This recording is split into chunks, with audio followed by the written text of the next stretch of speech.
পরকীয়া প্রেমিকের সঙ্গে স্বামীর বিয়ে দিলেন স্ত্রী। প্রেমের সম্পর্ক বিয়েতে রূপ নেয়। সুখেই সংসার করছিলেন স্বামী স্ত্রী, কিন্তু ইউটিউবে তারকা হয়ে ওঠা স্বামীর চালচলনের একসময় পরিবর্তন হতে শুরু করে, আর তাতেই খটকা লাগে স্ত্রীর। পরবর্তীতে ওই নারী জানতে পারেন তার স্বামী অন্য এক যুবতীর সঙ্গে প্রেমের সম্পর্কে পড়েছেন। এরপর একসময় স্বামী সেই প্রেমিকা বাড়িতে হাজির হন। ওই তরুণী স্ত্রীর সামনেই তার স্বামীকে বিয়ে করার ইচ্ছা প্রকাশ করেন। এমন পরিস্থিতিতে উত্তেজনাকর পরিস্থিতি সৃষ্টি হওয়ার কথা ছিল, কিন্তু তেমন কিছুই হয়নি। বরং স্ত্রী নিজে দাঁড়িয়ে থেকে স্বামীর সঙ্গে তার প্রেমিকার বিয়ে দিলেন। এরপর থেকে ওই তিনজন এক ছাদের নিচেই থাকছেন। সম্প্রতি চাঞ্চল্যকর এই ঘটনাটি ঘটেছে ভারতের অন্ধ্রপ্রদেশের তিরুপতিতে। শনিবার এক প্রতিবেদনে এই তথ্য জানিয়েছে ভারতীয় সংবাদ মাধ্যম টাইমস নাও।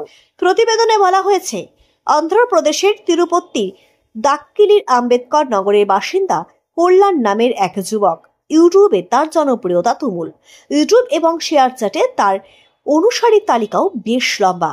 কল্যাণের সঙ্গে বছর কয়েক আগে কাডাপার বাসিন্দা বিমলার পরিচয় হয়। এরপর তারা একে অপরের প্রেমে পড়েন এবং বিয়ে করেন।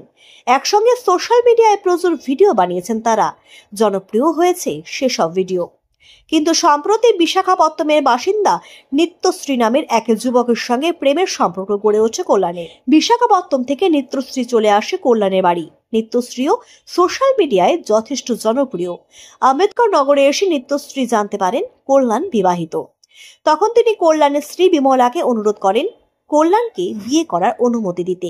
তারা ঠিক করেন নিত্যশ্রীকে বিয়ে করে একসঙ্গেই থাকবেন তিনজন। স্বামী ও নিত্যশ্রীকে ভালোবাসেন জেনে বিমলা সেই প্রস্তাবে রাজি হয়ে যান। সেই মতো সম্প্রতি মন্দিরে গিয়ে কল্যাণের সঙ্গে তার প্রেমিকা নিত্যশ্রীর বিয়ে দেন বিমলা। একসঙ্গে ছবিও তুলেছেন তিনজন, যা সোশ্যাল মিডিয়ায় ভাইরাল হয়ে যায়। দুই স্ত্রী বিমলা ও নিত্যশ্রীকে নিয়ে একই বাড়িতে থাকছেন কল্যাণ।